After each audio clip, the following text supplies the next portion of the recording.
I think we're 10 minutes. We're more than we're like 12 minutes in. So Yeah, and I we've don't got. want to I like. think we've got a quorum. So I think let's start. Yeah, And the exciting topic for this evening is chatter, and the famous one is the Ninko hop. Ninko became famous for weakness in their chassis, so all their cars chattered and hopped like crazy. So when we start talking about this, I suppose the first thing to think about is why do cars chatter and hop?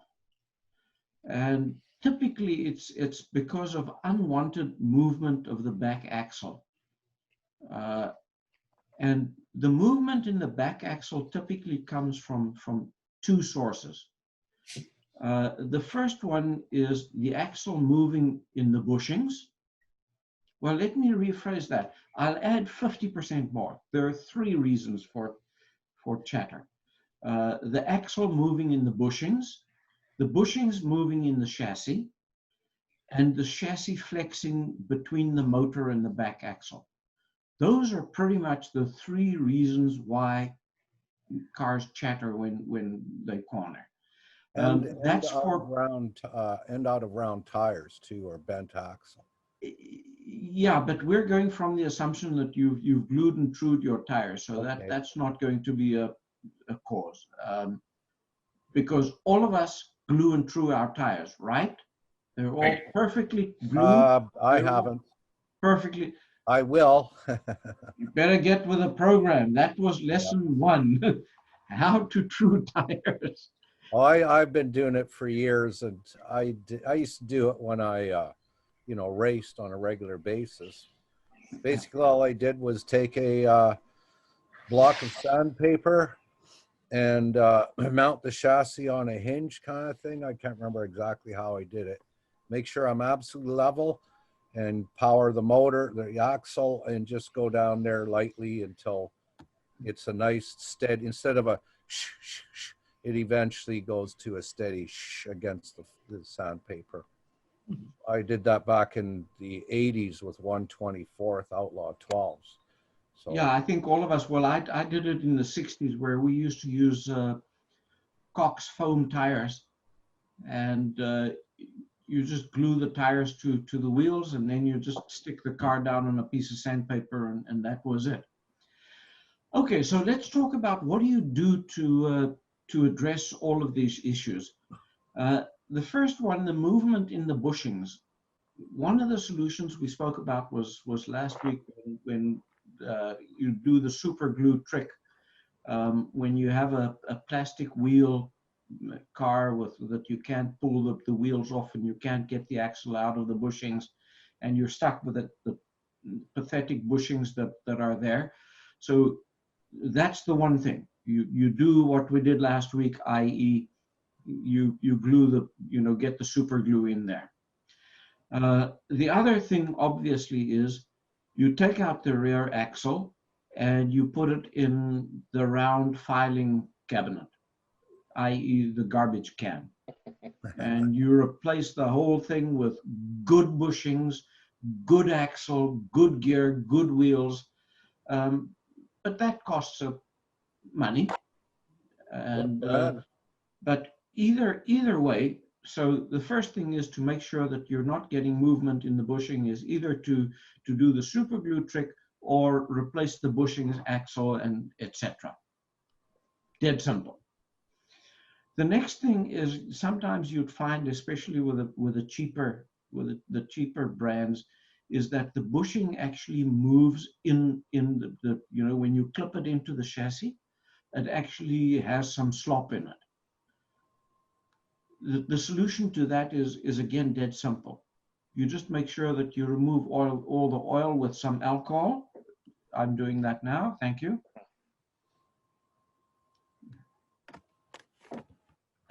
Okay, now that we got rid of the oil, you just use some liquid super glue and you drip it.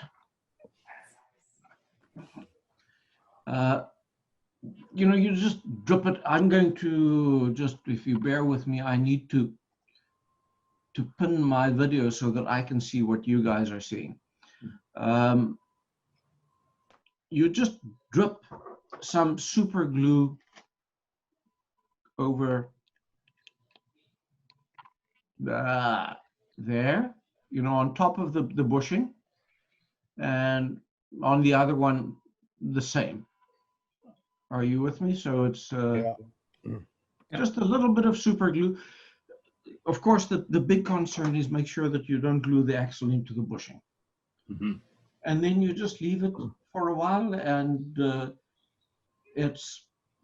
that takes away all of the flexing and the movement over there. And Can I guys, add something, Alan? yo, I used to do that, but I used to push down on the axle to make sure it was seated correctly, the bushings, and kind of measure the clearance to make sure it's straight. And I would put the axle, I'd push down on the axle to make sure it's set good while I'm gluing and setting. quite frankly, Ron, my perspective is with the thin super glues, it's going to run everywhere. Oh So yeah, I know about that. Yeah. yeah, so if you put the car down on a block, yeah, it's going to mean that there might be a little bit of a gap at the bottom of the bushing, but that doesn't matter because the super glue is going to run there. Right. And it's what's good about having it on the block is that you're getting it flat and level. Yeah, yeah, you got a point there. Thanks for the tip. And yeah, you leave it for overnight or whatever, and then you're all good. The next one, and recognize a lot of the stuff we're talking about here is mostly with chassis without pods, because the good guys that make the pods typically, the slottets and the NSRs and the Thunder slots, etc. They don't have slop in the bushings. They don't have the bushings flopping around in the pod, and the pods are adequately stiff if you use a hard pod. So most of this, typically you'll find, and we'll talk a little bit about chattering with good pods because unfortunately that happens as well. Okay, so now we end up with a fancy Scalextric monogram. This is one of the cars that gave me the most hassles ever. It just kept on hopping and bouncing and chattering, and it was a real pain in the lower back. So there wasn't much movement in the bushing. I glued the bushings to the chassis, and if you still have a problem, all that's left is reinforcing. Let's get it close. Reinforcing the chassis. What you'll see, the white stuff over here, is some marine epoxy, some LePage marine epoxy. Any kind of epoxy is fine. But what I did is, you'll see on the back here, over here, this side here, and over here, I took an eighth, I think it was an eighth of an inch square brass tubing that you get at hobby shops. You just cut it to the right length, you bend it so that it lays perfectly flat, and you epoxy it in. What you're trying to achieve, the problem with hopping is movement in between the motor shaft and the axle. So when you brace it, what you're trying to do is to prevent any movement and deflection between the motor. If you, the motor shaft is the most important thing, but if you prevent movement between the motor and the rear axle, then you're good because the motor shaft normally doesn't move. So I typically epoxy in some brass square tubing. Why square tubing? The stiffness of square tubing for the amount of weight that you add and the size is better than a solid piece of wire. So square tubing gives you the best modulus of stiffness. So typically, that's what I do. So there are different ways of doing it. If you have the space, what I've done is I'm holding the car up so that it's totally out of focus and you can't see what the hell is going on. Come on, camera, you can do it. You can focus. Okay, there. So it's if there's space between the chassis and the wheel, you can put it from, brace it from you need to extend the bracing from in front of the motor all the way to behind the axle. Does that make sense? Mm-hmm. Yeah. And there are different ways of doing it. Here I've done something very similar to a Ninko BMW M3. So you'll see I've added the brass square tubing from the motor at the bottom here all the way to the back. I added a piece of tubing over here and over there, and I also took it to the past the front of the motor to the side of the chassis. So there is no movement in there whatsoever. This little thing that you see over here, I've actually took the brass tubing all the way along the chassis, bent it 90 degrees so that it went up against the motor, and I glued it over there. I happened to use some shoe glue or E6000 instead of epoxy there, but either way, what you're trying to achieve is zero movement between the motor and the back axle.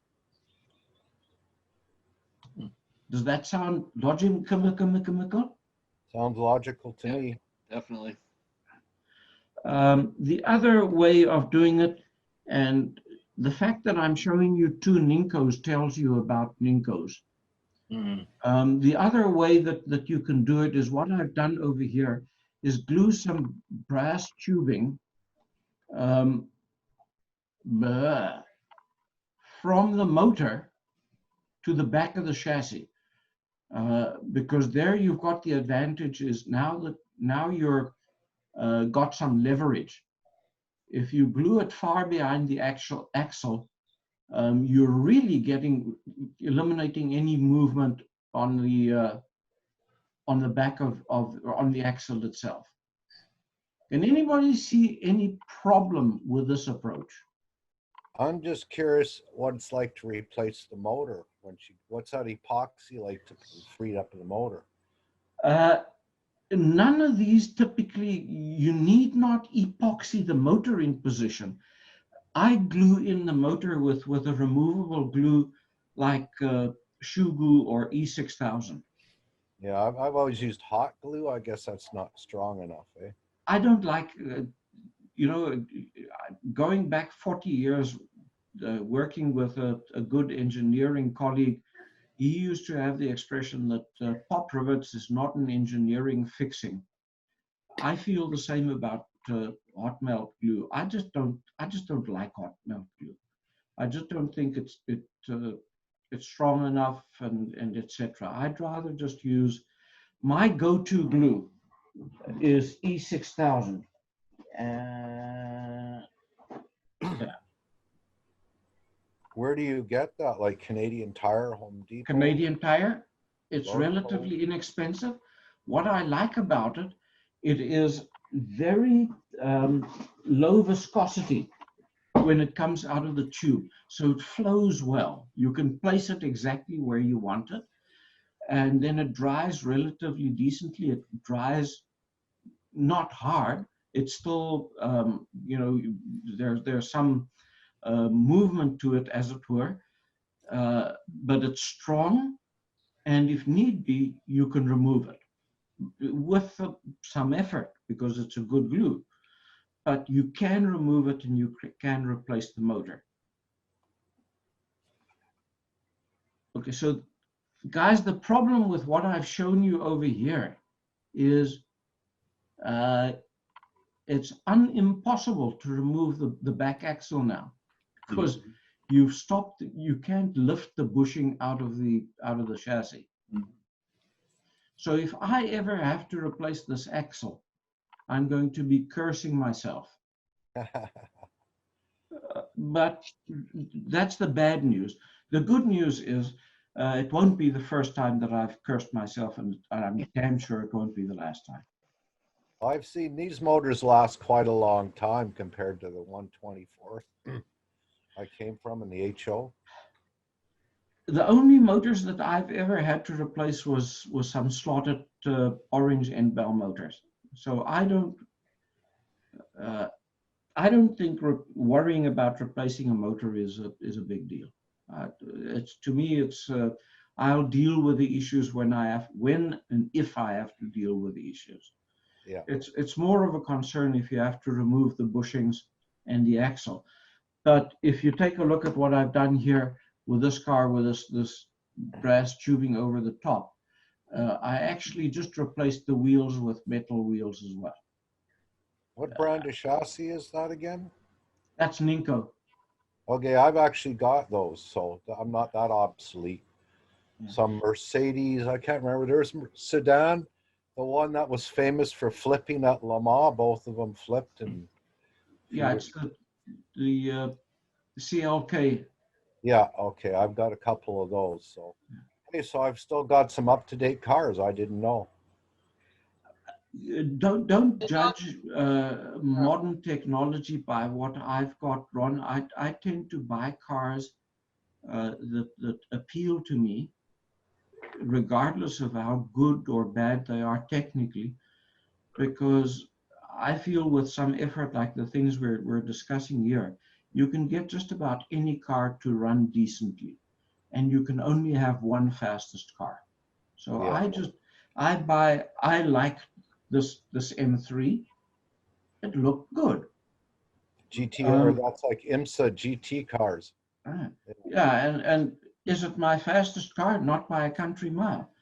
But because of the things I've done, it runs nicely. So I enjoy running it.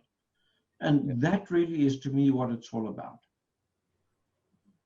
Yeah, it'd be Absolutely. nice if they made motorcycle slot cars, but I know they make sidecar, but I don't know. Sidecar, yes.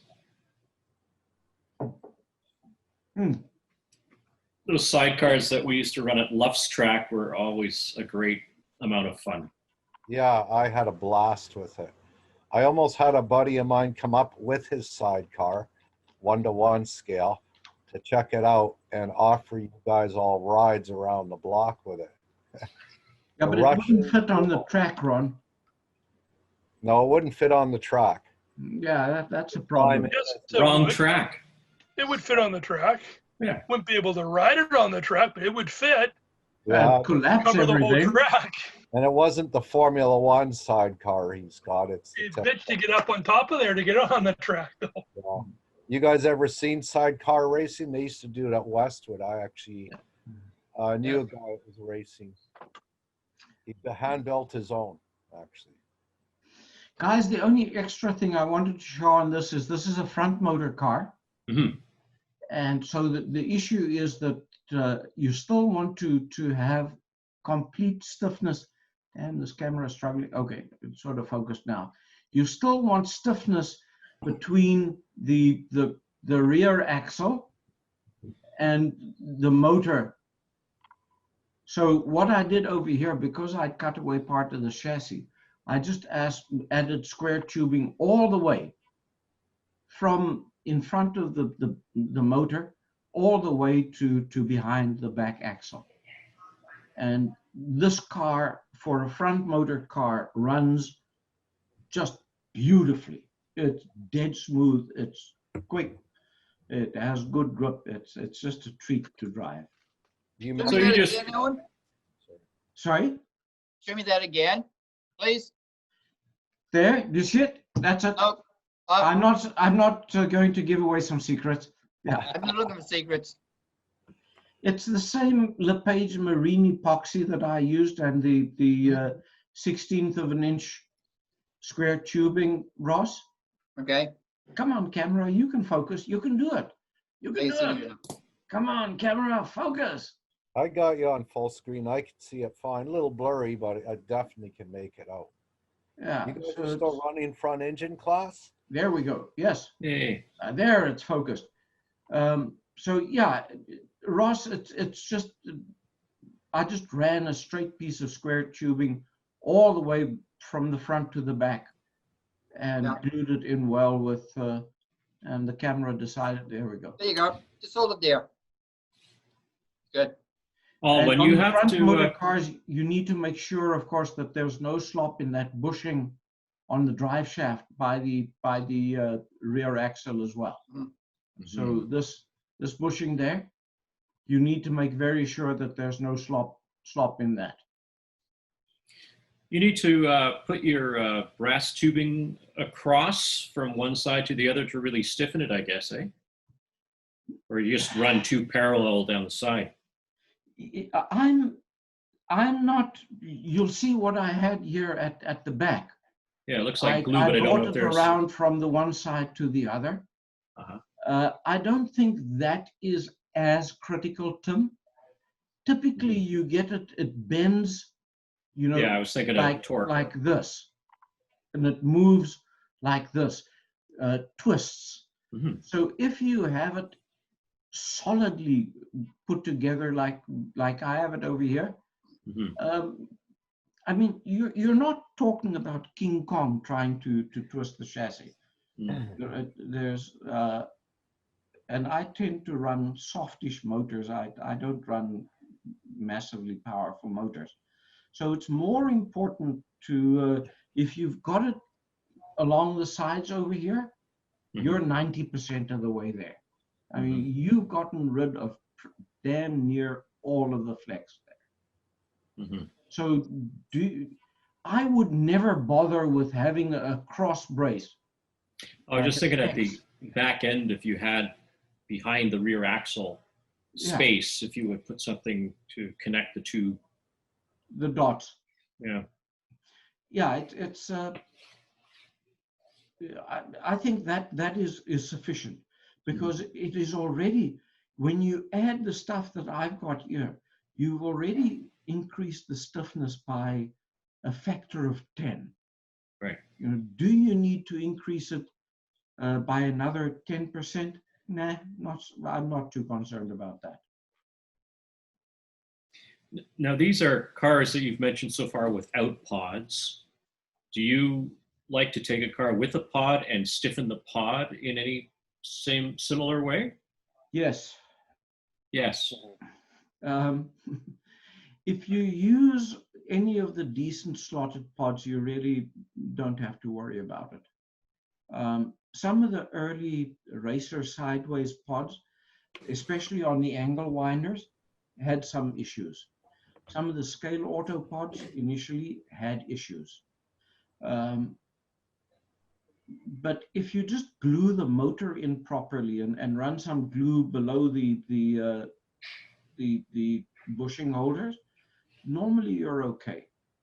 But as I say, if you have a relatively modern, any of the newer kind of slotted pods and the newer scale auto pods, Thunder slot, I've never had any problems with. NSR, typically you don't have any flex in the pod. They're you know, the better manufacturers typically design their pods to be very stiff between the motor and the back axle, because it's like slot performance 101. What I find is typically when you have chatter with a podded car, it is due to pod float in the chassis, the amount of how loose or how tight do you have the pod in the chassis, how much tape do you have it, do you have suspension on it, etc. And that's a whole bloody different topic altogether. And in the interest of full disclosure, I'm struggling. I struggle with it. I frequently don't know why a car that doesn't chatter, and I don't understand why a car that does chatter, why it chatters. So I screw around with tape and the play you know, the amount of pod to chassis movement. And if I'm lucky, I end up hitting a position where it's smooth. Mhm. And as always, a lot of chatter is the better the grip that you have with the car, the greater the likelihood that you'll have chatter. Mhm. And the other one, of course, is not rounding the edges of the tire. Do you But still I use don't rough even weight? have to mention that because you all round the edges of your back tires. Yes. Yes. Repeat after me. We all Yes, round we the all. edges of our We all do. tires. Okay, We I all didn't round see them. any on that car, but then, you know, it's not. Inside and out. How good is this one? Oh, big fat boys, yeah. Yeah, so it's what you're wanting to make sure is that there isn't a rough edge that bites so that the car can slide smoothly. And you sure as heck want to make sure that that the outside, you know, that the outside of the tire is glued to the rim properly, that doesn't bend, you know, move on the rim. Yeah. Oh, and when you're rounding your tires, you're more concerned about the outside as Yes. opposed to the inside, correct? Yes, but being the kind of person that I am, I also round the inside properly. Whether it contributes anything to anything, I refuse to answer that question on the grounds that it might incriminate me. But it satisfies you. That's the important thing. Yes, and I enjoy getting satisfied. Yeah. Okay, that didn't quite come out the way I Oh, lads. You're like the rest of us. Getting satisfied right now. wanted. What are we having tonight there, Alwyn? Sorry, pardon? Wine, sherry, or what is it? Oh, good, good. Oh, Glen Morgan. Yeah. Glenmorangie. Morangi. It's a small Glenmorgan, so it's a Glenmorangie. Drink. Yeah, so I think that the important thing is just to recap again. 3 sources of chatter on fixed pod or podless chassis.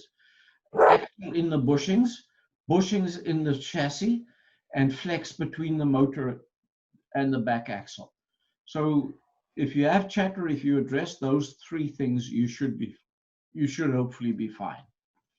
Pods, it's all about, you know, modern pods typically are stiff enough that flex isn't a problem. If you have an older racer, they had definitely had issues.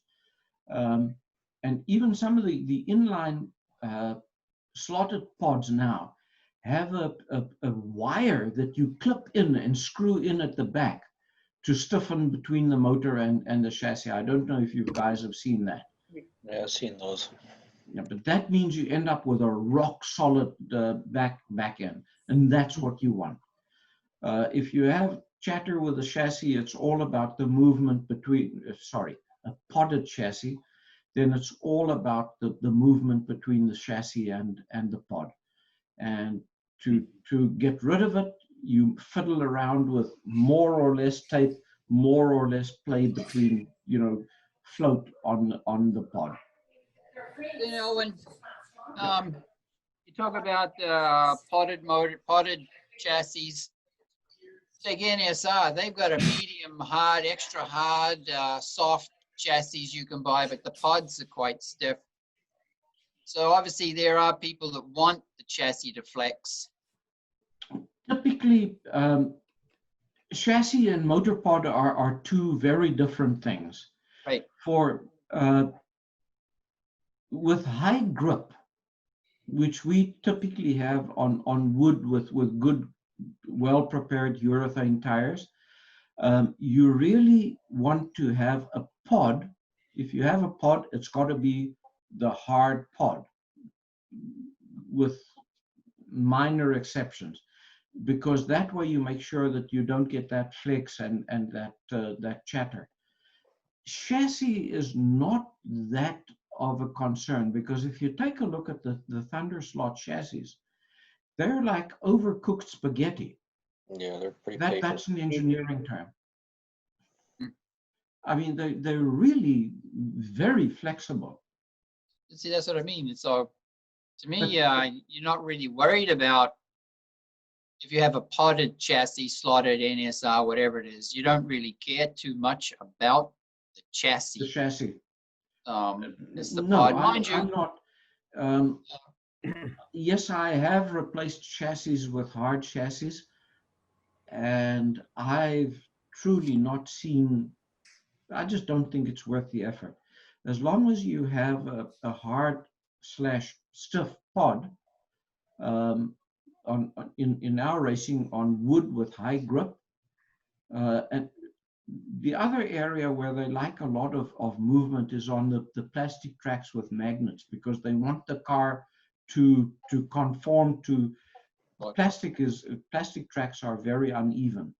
So they want something that absorbs a lot of the ups and downs and the bumps and the stuff. So they like the soft chassis and maybe the softer pods. But in our circumstances, hard pod, no question.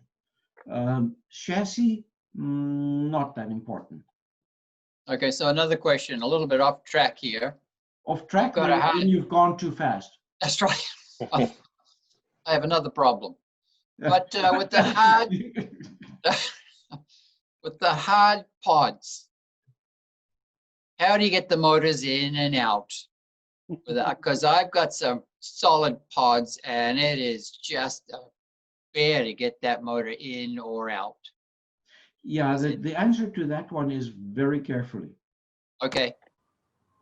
Okay. I'm sorry, Ross. I have no silver bullet or. I thought there might have been a technique. I've tried all kinds of standing on my head in all different ways. I'm having trouble, but Typically, you'd find that it depends on the motor that you use. You know, with the short can, the FC 130s. Yeah. Typically, you have on the can end, you have a relatively small bearing. Yeah. And on the end bell side, you have a big one. But either way, what I try to do is put the motor in, get the one end of the bearing on the pinion side, for instance, and then just push and pray on the other end. Okay. Try to push it has a bracket like this. So you try to sort of push it away a little bit, but really, it's just be careful. There's really nothing that I've come across that I can say, do this and you'd have success. I've damaged pods in my life. well, yeah, that's where I've used some brute force, and it still hasn't gone in. So Well, never mind. Carry on. Carry on. Yeah, they say when in doubt, Get a bigger use hammer. force. The bigger the doubt, the bigger the hammer. That's right. That's right. Okay, carry on. And the chair would like to recognize Mr. Coots. Hey, guys. Oh, Hey, Larry. Larry. He came in unobtrusively while nobody was watching. He snuck in the back door. He's been there for a while. How are you this fine evening, Larry? Good. I was having a little bit of dinner there, so I got down late. Yeah, and we don't want you to watch the show with your mouth full. Yeah, for sure. And Larry, just to let you know, Blair chatted with me via email earlier today, and he said he couldn't make it this evening, and he asked if I could record it. So I am recording this, and I will put it on YouTube. I'll trim down the excess crap, which will leave about 2 minutes worth of valuable. No video. Glad you edit that. Yeah, yeah. I think I'll cut off the rest, everything after. Hi guys. Yeah. But I'll put it on YouTube and I'll send you guys the link. I enjoyed the last one I watched. I didn't attend at all, but I enjoyed watching it. So thank you for that. Cool. I'm glad it's of value to somebody. Mhm. So guys, as it always seems to be, I seem to be doing a potload of talking now. Ron did ask a bunch of questions, and Ross has asked some questions. Remember, I'm not the font of all knowledge. All I have is some of the stuff that I've learned over the last 12 years or so that seems to work. But so often I find that when I prepare a car, you know, there are some what is held to be universal slot car truths. And then you prepare a car, and sometimes you go a million miles away from the generally accepted good practices, and the car is faster than anything else. And you go, what the hell? Mhm. And so there's Black magic. Same with in 1-to-1 racing. yeah, so it's please recognize that what I'm saying are sort of the general starting points of preparing and tuning cars, and slot cars are not very well behaved. They don't respond in the way that we expect them to every time. So you'll just have to fiddle. I have a question for you, Alwyn, or other guys. When you have a chassis with a pod and you can change the pod and the motor alignment, what would you prefer? Either inline, angle winder, or sidewinder? Sidewinder. Sidewinder. Unequivocally Sidewinder. Yep. Sidewinder is also comment. more efficient and there's less friction lost, as far as I know. Yeah, And that's one of the reasons why our Group C is inline, so that we have to do something specifically different than sidewinder, right? yes, it's a growing opportunity, Tim. It's a developmental Yeah. opportunity. Yeah. No, Do something for different. absolute performance, there's, to my mind, no question, Sidewinder is superior. Is that Both because, from a weight and yeah, I don't really like long can motors. I like short can motors. I think most long can motors are way too powerful for us to be able to control properly. And yeah, the other considerations of angle winders and inlines for magnetic attraction on plastic tracks with You magnets. assume that I can find the boxes. Sorry? They're in the basement, not the garage. Okay. Oh, hell. background noise maybe, I don't know. Yep. Yeah, so in terms of pure handling, best possible handling, to my mind, there's no beating something with a slotted pod, a slotted Sidewinder pod with a 25K, maybe 28K short can motor. That's the starting point. Yeah. Well, my number one pick is Sidewinder. Then after that, it would be inline, and angle winders and I just don't get along. I've heard a lot of guys say that they don't like something about angle winders, but I don't really know what it is that they don't like. I just think they haven't covered all the angles, Tim. Ah, That's why they get wound up with the angle winders. I do kind of like the sideways angle winder with the what do you call that? That slim. The flat six? Yeah, the flat six. I quite like that as a setup.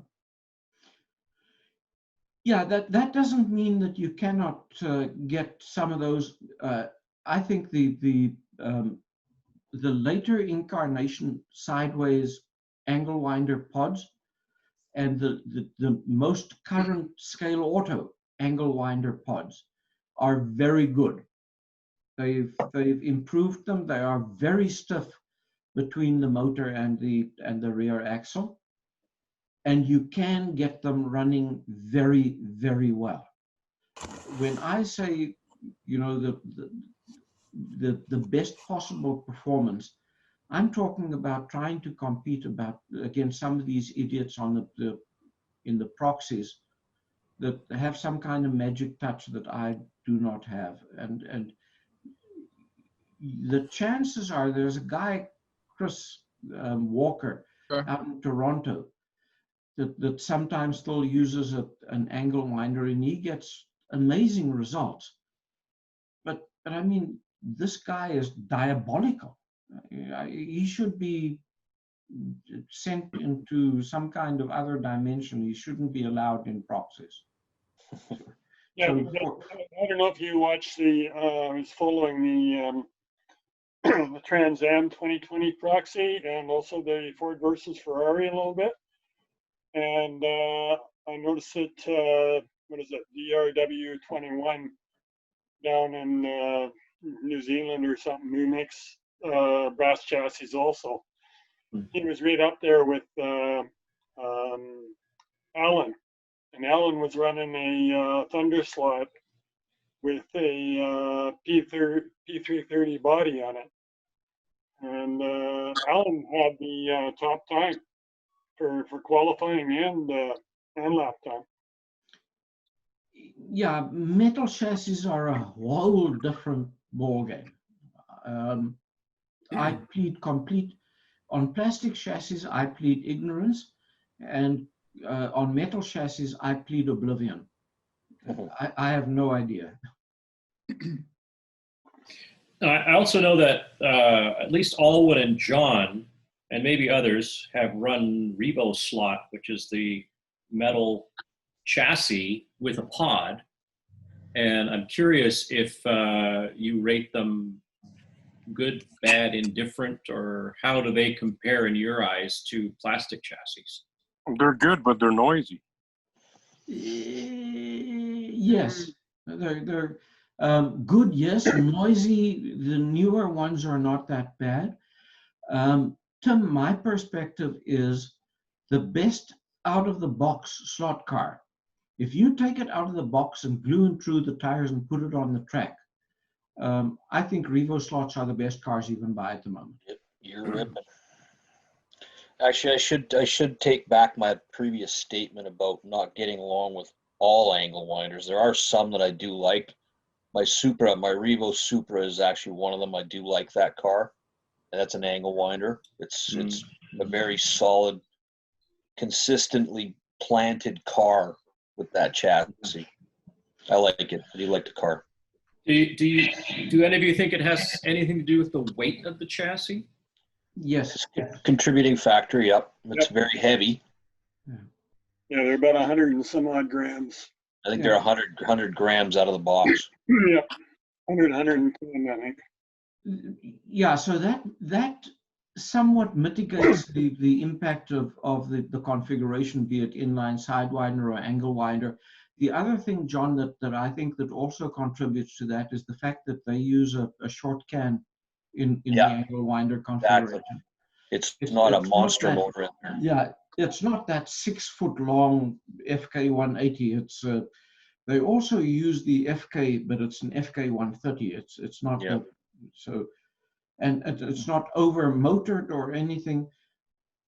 I want, you know, two of the best cars that I've bought recently was the Revo Slot Viper and the Revo Slot Ferrari 333 SP. Yeah. I love them. They are gorgeous models, which to me means a lot. I enjoy pretty cars.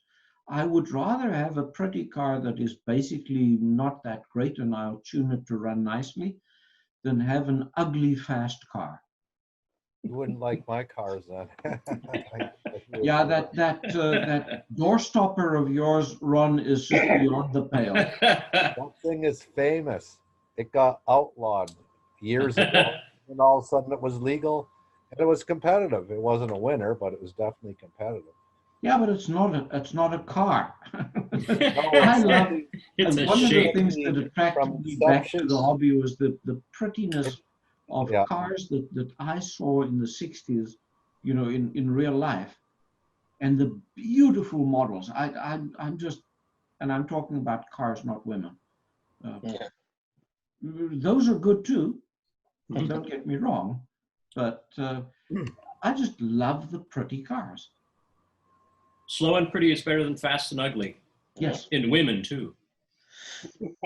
Well, at the end of the day, fast and pretty is still the best overall position. Yeah. Well, But don't you have Revo slots, Tim?